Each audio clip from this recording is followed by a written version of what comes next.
My girlfriend texted, "Don't freak out. I'm going to dinner with my boss." I replied, "Enjoy." Then I forwarded her work emails to HR and ordered her a one-way Uber to his wife's office. The call I got 30 minutes later was pure chaos. I, 30 Mimili, am a planner. My job is logistics. I look at a system, find the weak points, and make sure everything arrives where it's supposed to when it's supposed to. My girlfriend, now ex, obviously, Celeste, 29, always said I was predictable. She meant it as an insult. I took it as a compliment. We've been together 4 years, living in my condo for 2. I pay the mortgage, she pays half the utilities and buys expensive groceries. Or so I thought. For the last 6 months, things have been off. She's in marketing, and her boss, Gavin, 45, suddenly decided she was a superstar. This meant late strategy sessions, weekend client emergencies, and a lot of new designer bags that her salary definitely doesn't cover. Whenever I'd ask, she'd give me that pitying look. "Artie, babe, this is just what the fast track looks like. You wouldn't get it." I didn't get it. But I wasn't stupid. The weak point in her system? Our shared living room iPad. We use it to stream movies, order food. She'd used it to check her personal email and never logged out. I wasn't snooping, I swear. I opened the browser to look up a recipe, and her inbox was just there. It was an email from her, to herself, forwarding a chain from her work account. Subject to 3 expense approvals. It was her and Gavin, and it was meticulous. She wasn't just sleeping with him, she was billing him, and he was approving it. Client dinner, Megacorp, at Le Fantôme, $150. That was the night she told me she was at a spin class with her sister. Team building strategy weekend at the Vineyard Hotel, $200. This included spa treatments and room service. For a team of 2. Contingency supplies, client gifts from a high-end department store, $1,500. I recognized the store. It's where she got her new trench coat and those red-bottom shoes. It was all there. Dozens of emails. Him approving everything with little notes like, "Happy to help superstar, see you tonight." And her replying, "You're the best, G, can't wait." My blood didn't run cold, it just settled. It was a logistics problem. The shipment, my trust, was rotten, and the delivery address was wrong. I sat there for an hour. I screenshotted everything, every email, every expense line, every fawning reply. I saved it all to a new secure cloud drive she knew nothing about. Then I did a little digging. Gavin. Married, of course. His wife, Diana. Partner at a shark-infested family law firm downtown. Oh, that is just perfect. I waited. For 2 weeks, I was the perfect, predictable, supportive boyfriend. I made dinner. I listened to her complain about presentation stress. I was just waiting for the right moment. It came last night, a Tuesday. She was getting ready, doing the full face makeup, using the perfume I hate because it's too strong. "Big night?" I asked, sipping a beer. Yes," she sighed, adjusting her dress. "Gavin wants to go over the new campaign. Just dinner, but it's so tedious." "Don't wait up." She kissed my cheek. It felt like a mosquito bite. She left. At 7:05 p.m., my phone buzzed. "Celeste, don't freak out, I'm gonna dinner with my boss. Just us.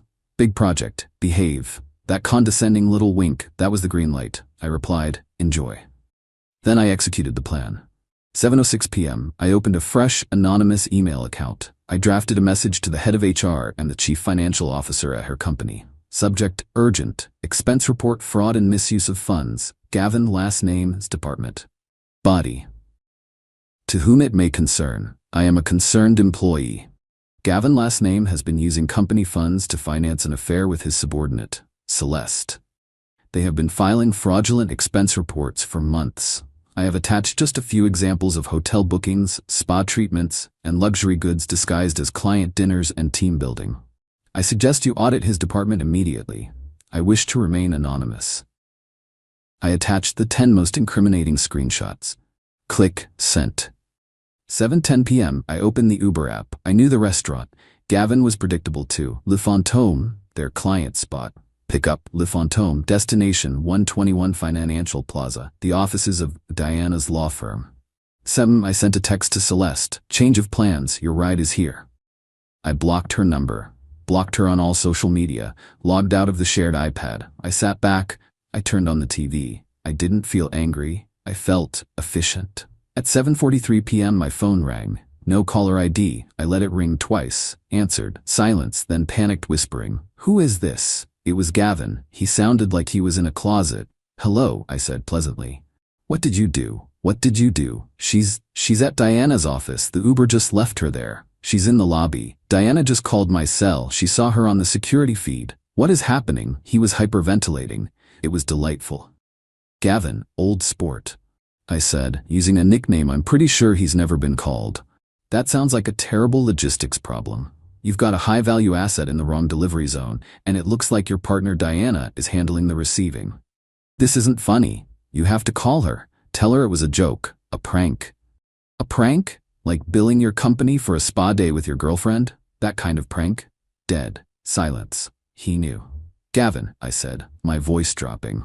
"You and Celeste made a critical error. You thought I was stupid.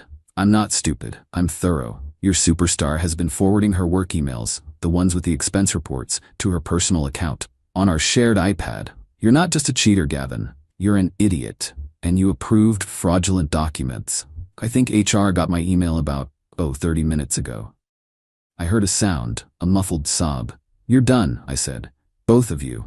Now, if you'll excuse me, I have some packing to do. Don't ever call this number again." I hung up. The apartment was so quiet. I grabbed a stack of heavy-duty trash bags and headed for her closet. Time to streamline the inventory. Update 1. It's been about 72 hours since the Uber. The silence in my apartment has been amazing, but the noise from the outside world has been intense. So the immediate aftermath. Around 1:30 a.m. on Wednesday morning, the pounding started. Not just a knock. A full-on, end-of-days pounding. "Arthur, open this door, you psycho. Open it right now." I was on my couch watching a documentary. I didn't move. I'd already put the chain on and double-bolted the lock. "You think this is funny? You ruined my life. My career is over. Gavin is..." More pounding. She was kicking the door now.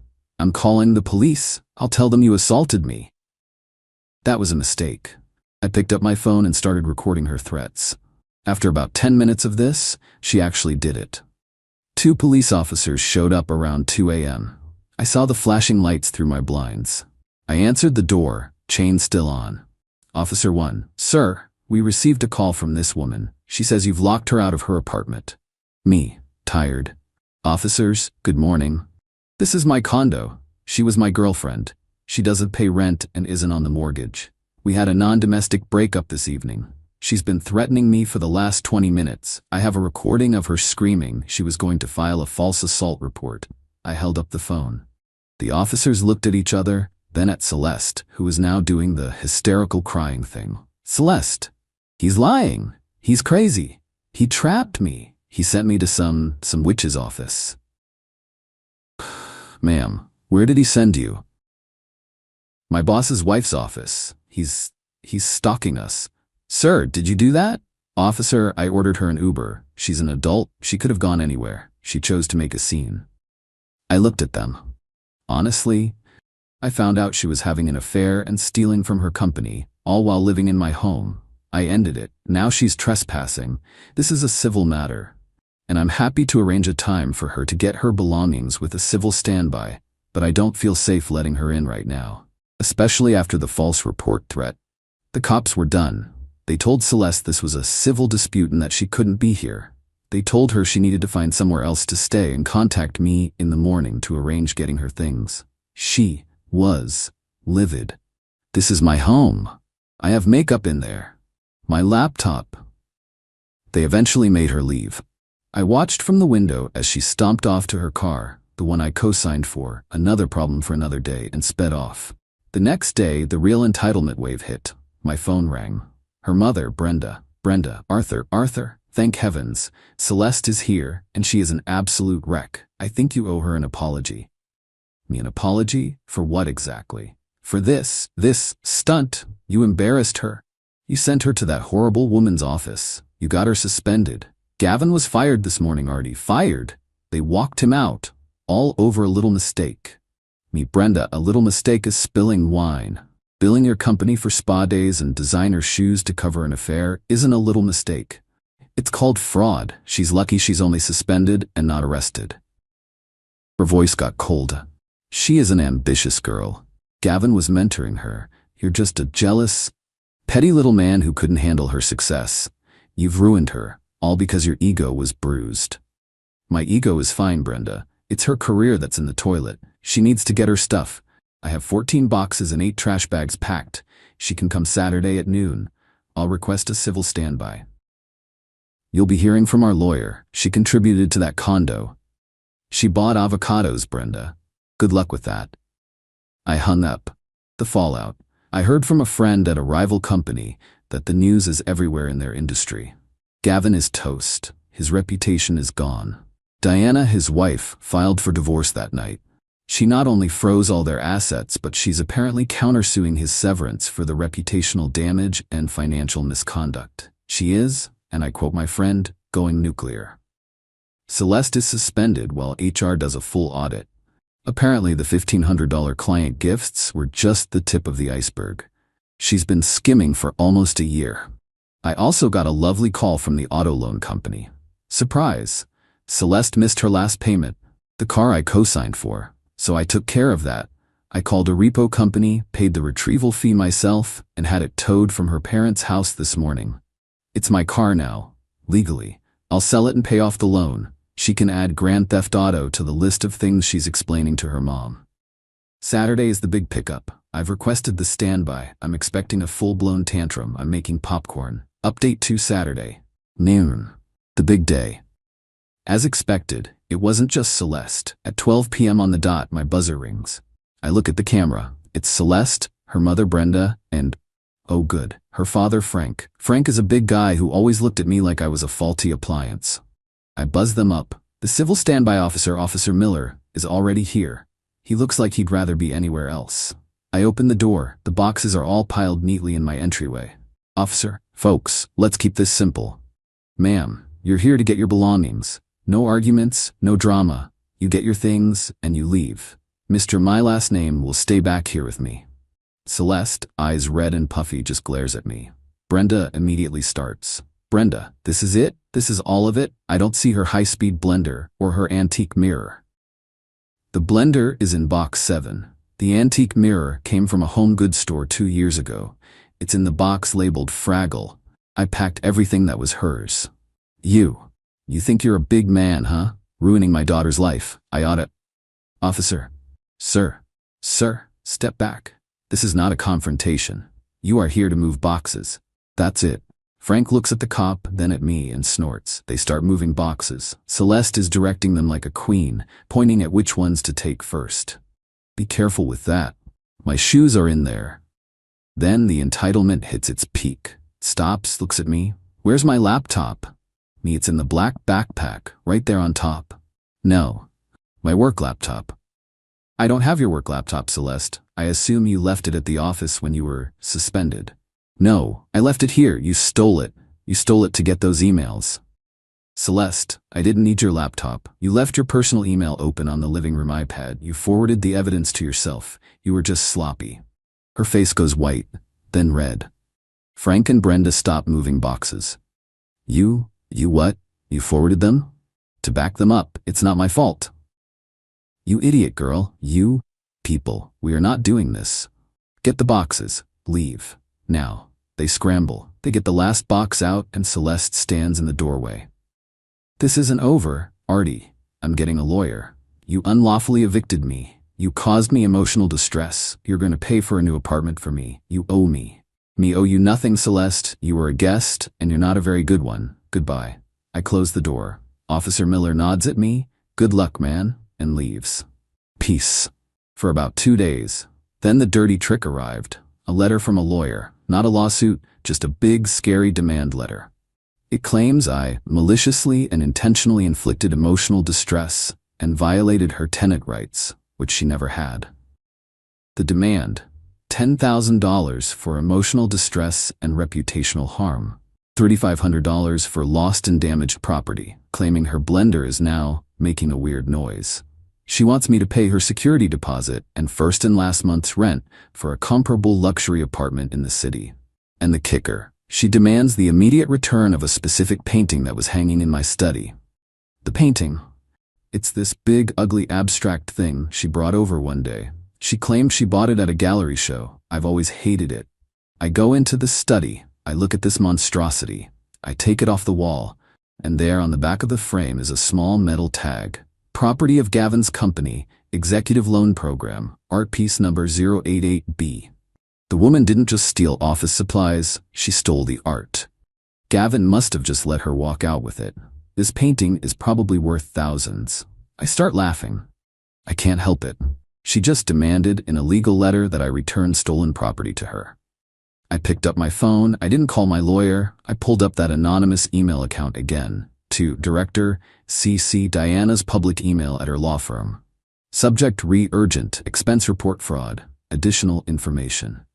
Dear all, thank you for your prompt attention to the previous matter. It has come to my attention that in addition to the fraudulent expenses, Celeste's name also appears to have company property at her residence. Or, she did. She seems to have left a painting from your executive loan program in my apartment. See attached photo of the piece and a close-up of the property tag on the back. I'm not sure what the protocol is for this, but I imagine Diana and your legal department would like to retrieve it. I will have it waiting by my door. Regards, a concerned party. I hit send. Now I wait. I wonder if her lawyer knows he just sent a demand letter for stolen goods. This is better than popcorn. Final update. It's been about 2 months. The dust has settled and the fallout is comprehensive. So that email about the painting? It was like dropping a match in a fireworks factory. About 6 hours after I sent it, I got a call from a very calm, very scary-sounding woman who introduced herself as Diana's paralegal. She arranged to have a bonded art courier come to my apartment that afternoon to retrieve the painting. The courier showed up, treated the ugly thing like it was the Mona Lisa, and had me sign a form. It was efficient. Apparently, the painting was a leased piece valued at $22,000. It was not something Gavin could just loan out. This moved the whole affair from internal fraud to grand larceny. Celeste's lawyer went completely dark. My own lawyer, who I finally hired for a formal consultation, sent a polite reply to the demand letter, noting that we found the lawyer's request for the return of stolen company property very interesting, and that any further contact would be considered harassment. We never heard from that lawyer again. The final bomb dropped last week. I got a call from a number I didn't recognize. It was Gavin. He didn't sound like he was in a closet. He sounded like he was calling from the bottom of a well. Arthur? Me Gavin? I told you not to call me. Please. Just, please. You have to help me. They're pursuing criminal charges for the expenses, for the painting. That Celeste told them I gave it to her as a gift. But Diana, my ex-wife, she's working with the company's lawyers. They're trying to ruin me. Me? Sounds like they're doing a great job. What does this have to do with me? Gavin. He was actually crying now. A wet, pathetic sobbing. You could tell them you lied. Tell them you faked the emails, that you stole the painting yourself and framed us. I'll pay you. I can get $15,000. Just tell Diana you were a jealous ex and you made it all up. I just sat there. He wanted me to confess to multiple felonies to save his skin, the audacity, the sheer, uncut entitlement. Me. My voice was quiet, all the humor was gone. I just felt tired and angry. Gavin, you and her, you stood in my home. You laughed at me. You thought I was a predictable, stupid utility you could just use. You thought I was the before picture, and you were the after. You disrespected me. You disrespected your wife, and you stole from your company. You're not upset that you did it. You're upset that a predictable man like me knew how to forward an email. But $15,000. Me. Gavin, the $15,000 you're offering is probably the last bit of cash Diana didn't find. You made this bed. You approved the expenses. You let your superstar walk out the door with a $22,000 painting. This isn't my problem. This is your consequence. Goodbye. I hung up. I blocked his number. Here's the final scoreboard, from what I've heard through the grapevine. Gavin. Fired. Divorced. Diana took him to the cleaners. She had the fraud and the affair as leverage. His company is pursuing criminal charges for the fraud and theft. He's probably going to jail. Celeste. Fired. Also named in the criminal complaint as a co-conspirator. Her industry is tiny. She's blacklisted. No one will hire her. Her unlawful eviction lawsuit never materialized. Last I heard, she had to sell her car, the one I repoed and sold, forcing her to pay the difference on the loan, and is living back in her childhood bedroom. Brenda and Frank are apparently furious at her. The car, I sold it, paid off the loan, it barely covered it. I lost about $500. I consider it a cheap price to be free of her. The condo is quiet. I bought a new painting for the study. It's a landscape. It's very predictable. It cost $200, and I have the receipt. It's weird. You spend 4 years with someone, and then it's just over, like a bad logistics contract. I'm not hitting the gym or climbing mountains. I'm just here.